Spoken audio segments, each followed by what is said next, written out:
Welcome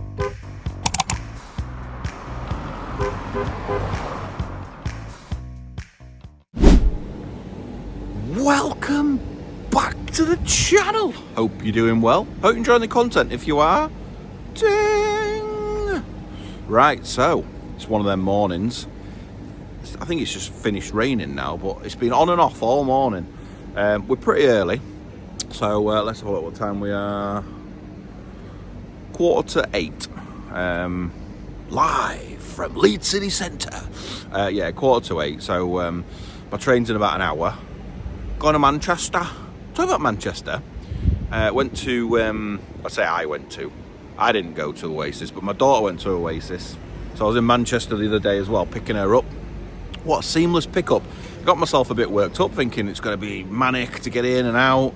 I just parked, I don't know if any of you know Manchester, but I parked at just past Heaton Park. There's a massive Sainsbury's. I managed to get in there, avoided the cameras, and just parked there waiting for pickup. And it was seamless. Anyway, just thought that was a good link for Manchester. So this morning we're going to Manchester to pick up one of my favourite little cars. I think you all know what it is already. However, it's got a reasonably big difference. It's got no roof. It's a convertible 500C. I haven't had one of these before, so I'm not sure. I'm not sure whether they're good sellers or not. So we're gonna have to find out. It's a little red one. Love my red cars, as you all know. Yeah, so we're gonna have to find out what this one's like. Report's pretty good. I got it a lot cheaper though. So Auto Trader are valuing this car at 4.7, and I got it 200 quid under cap clean. So I paid, including fees, I paid $3,000. So there's like a 1.7 minimum margin, as long as nothing's wrong. There's no, let's hope for no knocks, no bangs. But yeah, other than that, we'll get on the train. We'll go figure out what this one's about, and we'll catch up in Manchester in a bit. It's absolutely slashing it down. What a great day to pick up a convertible. And what a shit taxi. It was a 19 plate Passat estate. The taxi driver thought he was Colin McRae. Honestly, shocking. Like, I'm barely alive. And the indicator stalk, or the engine light was on as well, because you can see through where I was sat. And the indicator stalk was held on by like some yellow ribbon. Shocking. And normally when you get in an Uber, they've all got them same cheap, shitty leather seat covers. Not this guy. Just stained interior. What a grab. Right, get the car now in the pouring rain. Here she is.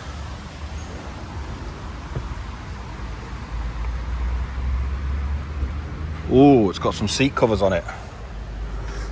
Not sure I saw them. And it's obviously pissing it down, so you can't see any imperfections. That needs putting back on there, but I think this needs a good polish. But like I said, you can't really see it very well at the moment because it's raining. So I'm going to do all my little pre-checks, and I won't be having the roof down on the way home. Well, do you know what? I might if it clears up a bit closer to home. Always rains in Manchester, doesn't it? Always rains. Right, see you in a bit. Hopefully we'll be okay. And if we are, I'll see you on the way back. Right, we're not too far off home. I didn't record earlier because I had the roof off. Well, it don't come off, it just goes back. So that was quite good. But then it started raining and I was doing like 71, maybe 72. But the button won't work. And I remember when I had a BMW convertible, and the roof would only work if you were doing less than 25 mile an hour. So when I first put it off, I was in a traffic jam. So I thought, oh shit, it's raining. I'm gonna have to pull over. So I thought I'll just keep testing it. And actually, once you get to 59, it works. So anything 60 or above, it doesn't work. Anything below 60, it works. So that's quite good. That's quite a good little feature. Right, there is no knocks and no bangs. However, this car does have a couple of issues. Issue number one, well, I'm gonna get, when I get back, I'm gonna get the old top done on it and see if it can find what the problem is. So there's two problems, or two main problems. Let's let this BMW in because the lane's closing. I know what one of them is for definite, and that's probably the one why this car was either part exchanged or put into the auction. Because it's got flashing mileage. Now, if you don't know what you're doing with this particular fault, or if you're not a car person and you know it, and you're not going to Google it and all that, it would probably freak you out. I'll show you when we stop. I mean, it might not pick it up on camera too well because everything might flash on camera, but the mileage, so this car's done 66,925 right now, and the mileage is flashing at me. So to most people that would indicate a major problem, and they probably just want to bin it off. Now I know, if it's what I think it is, which I'm pretty sure it is, that's a £60 problem. It's to do with the Bluetooth. Now, this was never on any of the report. It was never said that the mileage is flashing, but even if it was, I would have probably still bought it because I've had these before, and it's a little time consuming to fix because I've got a guy who I send a part away to. He sends it back and it's fixed. It's the Bluetooth module basically. It corrodes away. It's in the back quarter panel there, so you have to take all the trim out. It is a bit of a pain in the ass, but it's a relatively quick fix. The other problem this car's got, the start-stop, isn't working. Now, I'm not bothered if it works or not, if I'm really honest, because I don't like it anyway. And there's a button on here, on the dash, that you can turn it off anyway. But at the moment, when I try and turn it off, it just puts a line through it, and it's still got an exclamation mark. So it's just annoying. It's sat on the dash. It's like almost like an engine warning light. It's not, but it's the same colour, and that along with the flashing dash, it's just annoying me. So I presume that'll be the start-stop battery, and I'm pretty convinced the flashing mileage is the Bluetooth module. So I've bought a new head unit for this car because I always put they're only cheap Chinese ones. I got this one for 60 quid off Amazon. I'll show you it later. Absolute ideal, perfect. It's the same one I put in my wife's and my daughter's car. So yeah, I know it's decent, but for 60 quid, it's going to add value to this car. Not necessarily value, but it will make it more desirable to the youngsters. So we'll see what happens. So we're going to get back. The interior needs a pretty good clean. I've taken, when I got there, I showed you the seat. Well, I told you that it had seat covers on. This one, the passenger one, I've left on for now. But I've took the driver's seat one off, and the seat's perfect. So if nothing else, it's just protected the seats. The dirty, the dusty, needs a real good clean, but it's not a massive disaster. When I was at Manchester, I had a quick look at it. Obviously it was raining then, so it'll be interesting when we get back to have a look at the bonnet, because I think the bonnet, it might have a bit of a paint issue.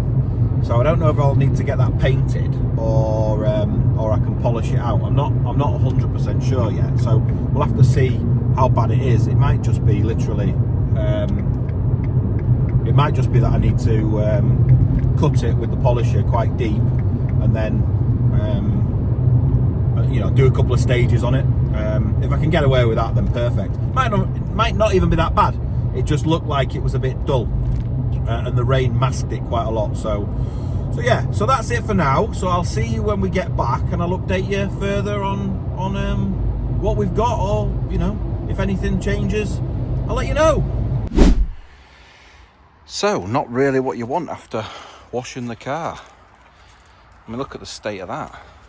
That's what's been left on after washing. Now, that's one of the panels. Look at the difference. Hopefully you can see on the camera the difference, but it's all around the front end, all around the bonnet. I've used the same stuff I used to wash every car. Look at the difference between this side of the car and this side of the car. Something's been on that paint, so I've got to hope that my polishing skills are good enough. So let's go, let's have a look. So this is the bit that I haven't touched yet. This is the bit that I've done. What a difference that looks like. What a difference. Hopefully it doesn't go back to being like this. I mean, look at the state of that. Awful. See that there now looks like that, doesn't it? Right, well, let's crack on and see if I can make this car pop and shine. Right, there's the bonnet done. The bumper's not been done, and you can see the difference. I mean, even in my reflection, look, there's my reflection there and there. What a difference. It's just a bit of hard work, that's all. So I started doing it by hand, and then I changed it up and got the polisher out. So what I've been using is this by hand to start with, and it did all right. It's definitely a really good product, but on this one it might be just too far, so I went with this bad boy. Now this is a big abrasive compound, so if you're not sure, don't use it. If you know, I've polished a lot of cars, so I know how to use it, and you probably can use it. You just have to be careful because you can cut too deep. It's a really strong abrasive. So yeah, you've got the stage cut, so that's the cut, and then I'm just going to put some over the top now for the polish. I mean, look at the pad. That's how much paint I've cut off it. So yeah, there we go. Right, I'll bob some polish on now. Let's have a look in my bag of tricks, and that's normally quite a good one. Could use that one. Or yeah, that's good as well. That gives a bit of gloss. What else have we got? Oh, super glaze. Yeah, I quite like that one as well. Right, we'll figure this out and I'll come back to you in a sec. Right, I've now put a bit of super glaze on that. So hopefully that will now hold up and keep true to colour, because that's pretty good now, isn't it? We're gonna have to see, aren't we? Time will tell. But I need to get the rest of it done, so I'm going to speed up now and crack on. Right, fully polished, and then I put some ceramic detailer on as well. So that's about as good as it's going to get for now with the first stage. What do you think? There's still some bits on it. It looks better on camera than in real life, but it's a hell of a lot better. This side was good anyway. It's now just seeing if it lasts the next few days, see if it comes back through or not. You get some new polishing pads so I can give it another go over, because as you can see, it's still a little bit there, look, but generally it's pretty good, I think. Right, let's have a look at the service history. What is it you really like to see when looking at service history? I'll tell you. One of these. I haven't even looked in this yet, but it's got the reg on it.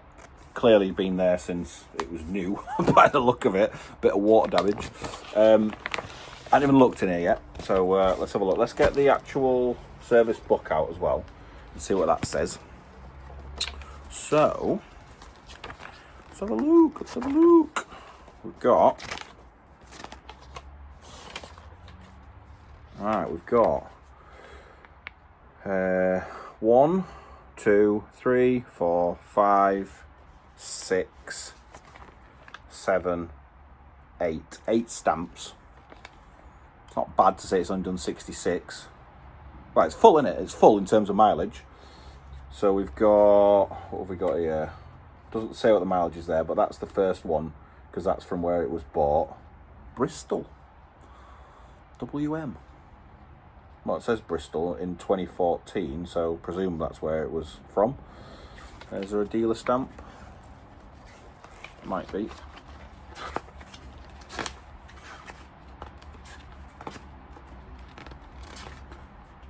No, but hey ho. Does what it is. Bristol, and then pretty much the next one on there is 18, 19, another one on 19, 20, 21, 22, 23, 24. Pretty damn good. It was missing a couple between 14 and 18, but we might have receipts for it. You never know. They're all MOTs, MOTs, MOT, MOT. Here we go. Mitsubishi 2020 MOT.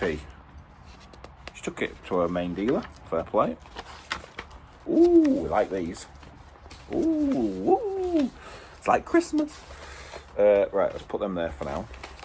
Oh, yes. All same garage as well. Well, looks like it is, most of it.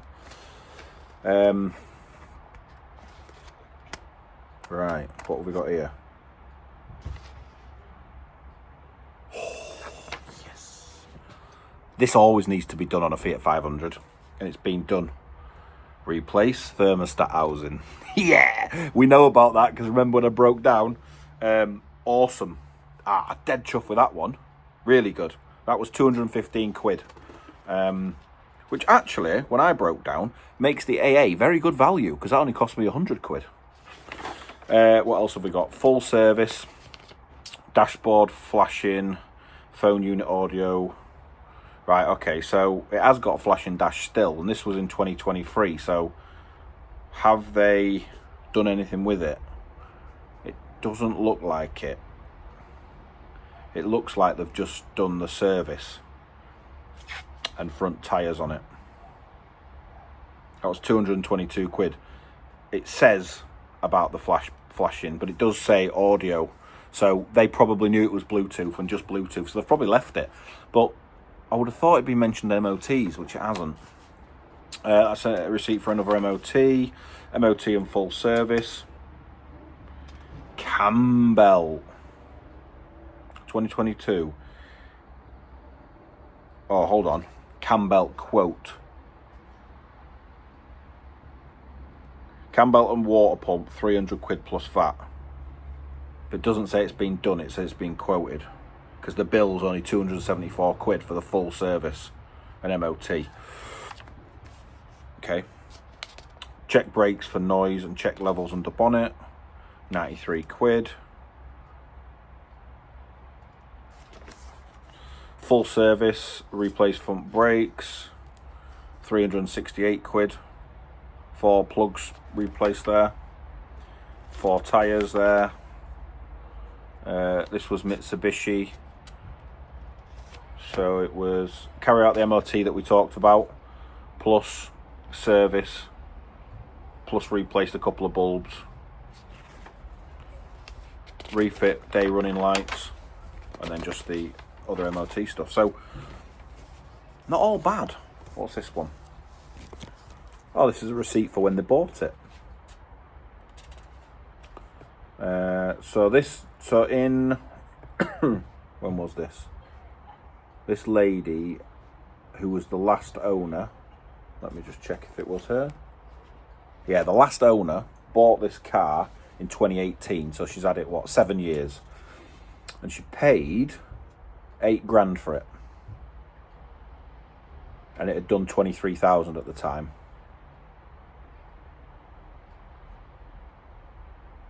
Looks like she'd part X'd another Fiat 500 The twin air one though. Don't like them twin airs. Yeah.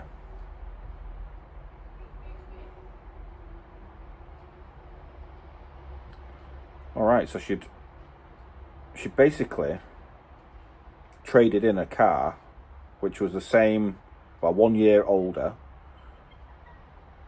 and she paid, they give her £6,500 for that, the garage. Quite generous. So she only had to pay £1,300 to upgrade to this. Anyway, I'm liking all this because, oh, hold on, there's more. There's more. What's this one? Please be a combo. No. No, it was just another receipt for another service. And then a handwritten receipt, which was only in April, to supply and fit 2 rear shock absorbers, front offside drop link, and MOT, £190. I suppose that's too bad.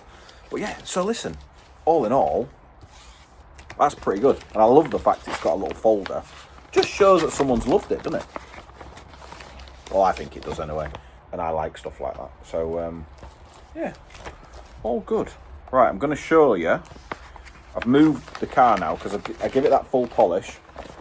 And I bought some new polishing pads because it ate through my last ones. And they were pretty old anyway. So I'm going to show you now the actual finished product. Well, finished in terms of the paintwork. I've not done anything about the flashing mileage yet. Or the start-stop. We'll come on to that next. But I'm going to show you now. I'll take you now and show you what it looks like now. So I'm not sure if you can see it properly on camera, but you can see how shiny it is now.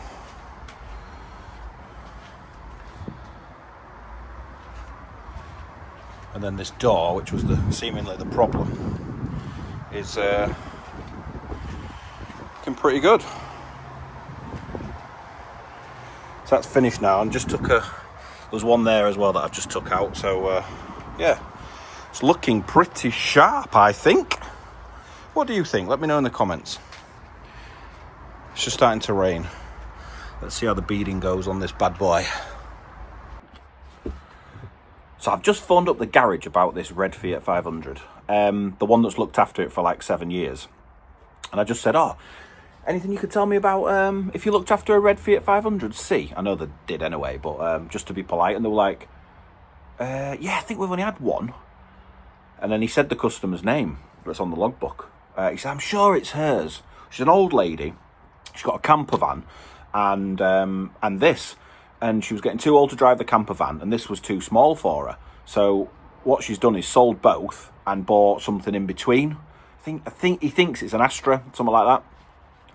Ideal. I love it, and I love it if we beat them. No, I love it if when this happens, because remember, it happened exactly the same with my daughter's car. I got in touch with a garage who knew it so well, and could tell me everything about it. They told me about the thermostat. They even told me about the flashing mileage. They said that she wasn't bothered because she didn't have Bluetooth on her phone. So they identified the problem as that problem, which, like I said, I thought it was. So that's reassuring also that they know it's that, which because they've tested it. So I can take that out at my leisure and send it off to the guy that I know who does it. So, yeah, I just love it when that happens. You find someone that actually has serviced the car and they know about it. They know about the customer. So, yeah, awesome. Really chuffed with that. An update on the Fiat 500. So, bit of a weird update, this one, if I'm really honest. So, where do I start? So, done all the paintwork. I've identified the problem with the start-stop. So that was, it's a weird identification, but that was a brake light switch, which is just under the passenger seat. It's the passenger side, just under the glove box. Well, not the glove box, but the shelf. You know what I'm saying? It's just under there. Pull it out, plug it back in, and the start-stop works. Very strange, but happy days. The flashing mileage is another story. So I spoke to the guy that does the proxy alignment and the Bluetooth module, and he said if you're putting a new aftermarket head unit in, don't bother sending the Bluetooth to me. He said because you can put a load of settings in that basically stop the mileage flashing just on the new head unit.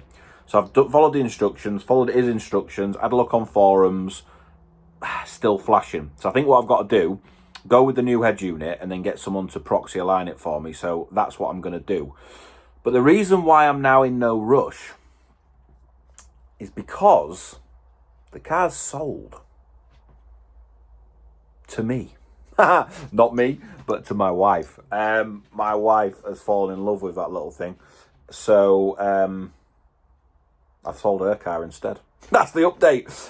She had a red 500 as well. That's now sold, and she's got the little convertible. So got to decide whether we put a private reg on or leave it as is. So the mileage thing now is not kind of like, I don't need to do it right away. It's annoying, but it's not going to cause any dramas in terms of it sat there and I can't sell it because of the mileage. So I'm going to get it done. I'm still looking to get it done, ASAP. But we're going on holiday very, very soon, so it might have to wait till I get back. But again, in no rush now because she's having it. So sorted already one of the problems. New edge unit's in. I've just got to sort the proxy alignment. The paintwork, as you've seen in this video all throughout, has been a bit shocking, but it's a lot better now. So the only real thing I've got to do, I've cleaned it quickly, but not properly. So the outside's done. The inside I just need to give more of attention to. I didn't clean it properly because I thought I'd have to rip it apart to get the Bluetooth module out of the passenger side rear. So I haven't cleaned it. So I need to clean it now on the inside of it anyway. So that will be, again, it might be when I get back off holiday now. You might have another video before I get back anyway. So we'll have to see. A few people have asked to see the house, so I'll do a couple of minutes on that. And then I suppose when I get back, there's a car, maybe 2 cars, waiting to be sold. So, yeah. Looking forward to that next video. So, I'll roll the titles. Thank you very much for watching and subscribing. Because don't forget to subscribe. And coming very shortly is another t-shirt giveaway, but the Cars on My Drive t-shirts. So look out for that one, and I'll see you on the next one. Goodbye.